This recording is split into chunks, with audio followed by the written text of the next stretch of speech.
नमस्कार, मैं doctor Anoop Kumar Sharma, SPN college, SPN PG college Dausa से बीएससी सेकेंड ईयर के लिए इलेक्ट्रोकेमिस्ट्री सेकंड नामक अध्याय के इस व्याख्यान में आपका स्वागत करता हूँ। पिछले व्याख्यान में हमने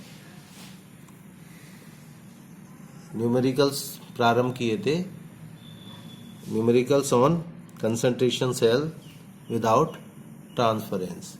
उसी क्रम में आज एक और न्यूमेरिकल हम करेंगे। 298 के पर ईएमएफ ज्ञात कीजिए। एक नीचे ये एक सेल लिखा हुआ है, इस सेल का ईएमएफ हमें ज्ञात करना है 298 केल्विन पर। सेल क्या है? PtH2 1 एटमॉस्फेयर HCl में और AgCl S Ag में। अब इसको समझिए, ये हाइड्रोजन इलेक्ट्रोड है, PtH2 1 एटमॉस्फेयर। प्लेटिनम इलेक्ट्रोड के ऊपर हाइड्रोजन गैस पास हो रही है और HCl में डाला हुआ है। इसका मतलब ये क्या है? हाइड्रोजन इलेक्ट्रोड है। और इधर वाला सेल, ये तो एक इलेक्ट्रोड हो गया HCl में, तो दूसरा इलेक्ट्रोड क्या है? सिल्वर क्लोराइड लेपित सिल्वर है ना, धातु और धातु का अवलेय लवण लेपित, ये जो है एक इलेक्ट्रोड ये हो गया AgCl लेपित।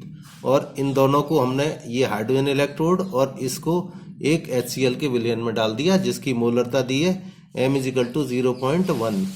ठीक है, तो ये एक सेल हो गया। इसी तरीके से दूसरा सेल ये ले लिया दूसरा, और इस सेल में इन दोनों सेलों को हमने जोड़ दिया।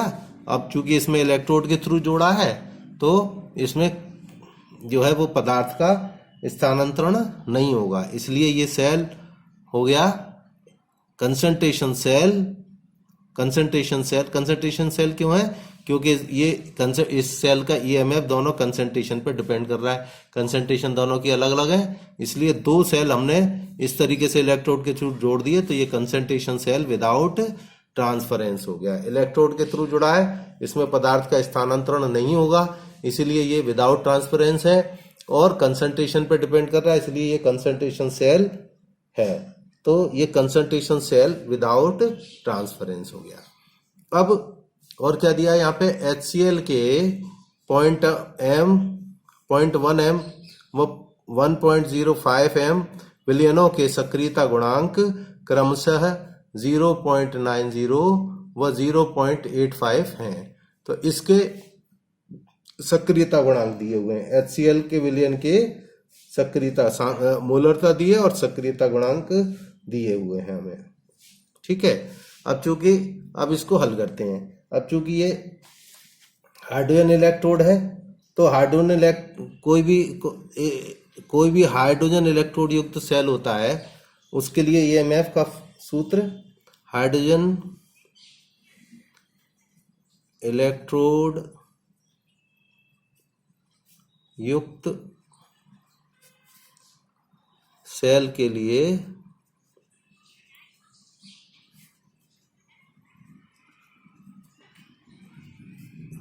विद्युत वाहक बल E बराबर RT/F। NF, N की वैल्यू 1 होगी, इसलिए RT/F log A2/A1। ठीक है, is equal to RT/F log सक्रियता गुणांक, ये सक्रियता है, तो इसकी जगह हम इनकी सांद्रता m2 और सक्रियता गुणांक γ2 अपॉन m1 γ1, क्योंकि हम जानते हैं चूंकि A इज प्रपोज सक्रियता समानुपाती होती है सांद्रता के, है ना, तथा A is equal to gamma m। सक्रियता गुणांक गुना सांद्रता। सांद्रता मूलता में दी है, इसलिए सक्रियता गुणांक गामा इस्तेमाल होता है ना। ठीक है, मोलरता में, इसलिए अगर मोलरता में हो तो इसके लिए यहाँ गामा के स्थान पर एफ लिखते हैं हम।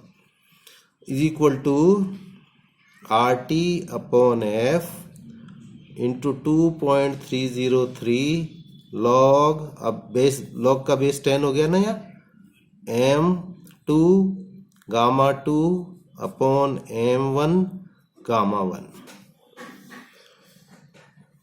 ठीक है, अब 2.303 आर टी अपॉन एफ है ना, इसकी वैल्यू हो गई 0.05916, ये हम जानते हैं।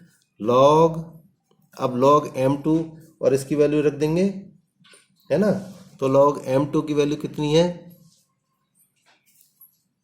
1.05 इंटू गामा 2, 0.5 विलियनों के लिए सक्रियता गुणांक का मान है 0.85 अपॉन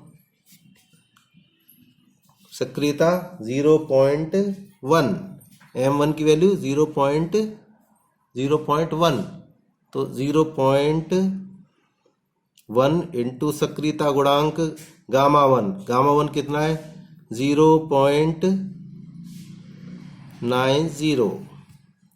ठीक है, तो आप चाहें तो पहले यहाँ पे, अच्छा तो ये रहता है कि यहाँ पे आप m1 m2 गामा 1 गामा 2 की वैल्यू यहाँ पे लिख लें, है ना। यहाँ पे लिख लें कि दिया है